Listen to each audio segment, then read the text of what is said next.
Doctor Who Short Trips. Mondas Passing by Paul Grice.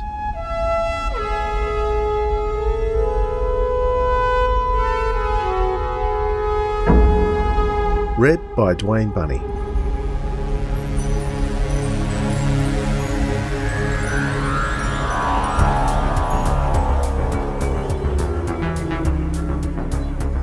Ben decided he didn't like the hotel room. Okay, it was warm, providing shelter from the cold drizzle of the early evening, but it seemed somehow claustrophobic despite its agreeable size. He switched on a wall light and it shone upward to the red sheen of the wall, filling the room with a dull, lazy glow that seemed comforting against the darkness encroaching from the window. Crossing over to the bed, he opened his suitcase and took out a miniature bottle of rum. He needed a drink after the long drive down. After all, it was New Year's Eve.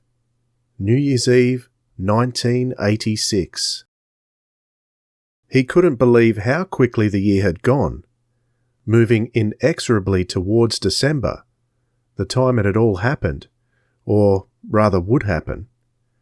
The Zeus spacecrafts had started their launches early in the year. He'd even seen the Snowcap base and General Cutler on the news. Poor old Cutler. The thoughts sent chills through his whole body. Ghosts from his past, enacting events that were really only just happening. How many times had he had the nightmare of the Cybermen advancing on him in the projection room? Waking up in a sweat shouting, "You didn't leave me no alternative!" Hard to explain to the wife. And if it wasn't that, there were the dreams of her. He could hardly tell the wife about that, could he? Of course, he felt guilty leaving her alone tonight, but he just had to be here. He told himself it was stupid. He knew the Cybermen didn't win in 1986, just as they wouldn't win on the moon in 2070. 20 years ago, he had helped save the world he lived in today. Now he was middle-aged and world-weary.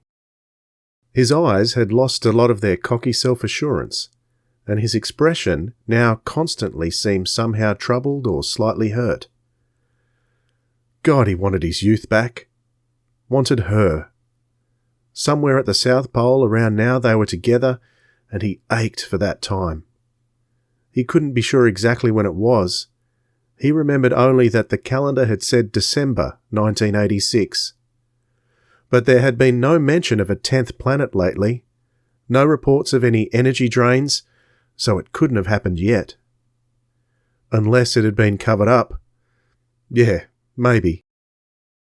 His thoughts were interrupted by the knock on the door. He froze. This was sooner than he'd let himself dare hope for. He'd only been there himself half an hour. He frantically checked himself in the mirror. Oh God, oh God. It's the staff, he told himself. Checking the room's okay, that's all. But the knock came again, a presumptuous knock, familiar still after all these years. Breathing in deeply, stomach held firmly in, he opened the door. "Hello, Duchess." "Ben!" The warmth of Polly's hug surprised him. Maybe she'd been dwelling on things as much as he had. Or maybe this was how she greeted everyone now. He hadn't seen her for years. Her hair was still long, and almost the same colour blonde. Must be dyed now, of course, he mused. And she smelt the same. That scent had brought so much warmth to the cold, sterile air of the TARDIS. She kept her figure well, too. Better than he had, anyway. She was still the same Polly. "Didn't think you was coming." Ben's voice came softly, experimentally, into the soft red light of the room. He wasn't sure whether words were appropriate at this moment. The seconds ticked by, and he fiddled nervously with the hem of his sweater. "I nearly didn't." "Suppose you couldn't get away from the old man." The bitter tone was barely concealed. "He thinks I'm with some of my old girlfriends from school on a reunion." "You must have him eating out of the palm of your hand." "He likes me to be happy." "Yeah, I'll bet he does." "Ben, Don't." Her tone was angry, but her eyes were pleading with him to leave that part of her alone. Not tonight. He walked over to the window and stared out into the clear, dark night. No 10th planet glowing and pulsing in the sky. Course, you might not be able to see it from here anyway, being in the northern hemisphere. Is it there, Mondas? Polly's voice sounded almost childishly timid. Ben answered with reassuring brashness. Course it ain't. We ain't heard nothing, have we? It's been and gone. We sorted it with the doctor. Just before he changed. Yes. She joined him at the dark window and idly doodled on the huff she breathed onto the cold glass. Did it ever really happen? Any of it? Guess so, Pol. The moon stared down at them, meeting their suspicious eyes with a baleful glare. Polly continued almost dreamily. Have we really walked on the moon? Ben looked at her. Dunno, how could we have? After all, he attempted a broad Scottish accent. The moon is up in the sky. Polly laughed and sat heavily on the bed. Don't be cruel. Poor Jamie. Ben laughed too, then tried to sit down next to her without looking too self-conscious. Polly's laughter faded away. I wonder if Jamie's still with him. Probably, affirmed Ben. He'd follow him anywhere.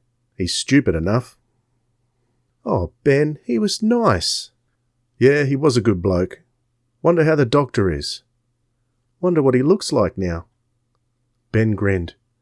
Could be down the corridor for all we know.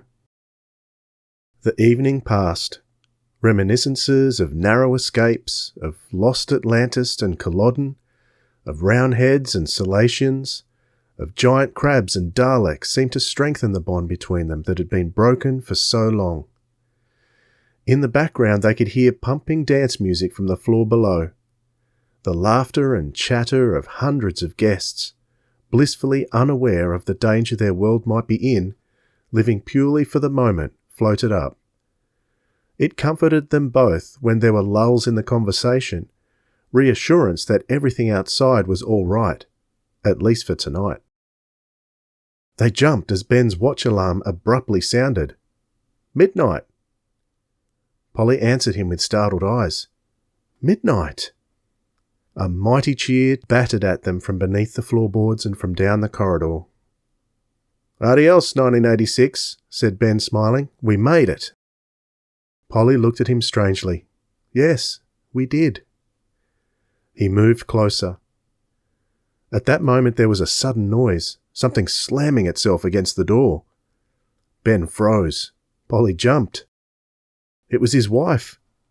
Her husband. The doctor had come to see them. Or it was a Cyberman, maybe. Ben cautiously approached the door. There was another bang, this time followed by a loud, insistent hammering. With a warning glance at Polly and a gesture for her to stay back, he threw open the door.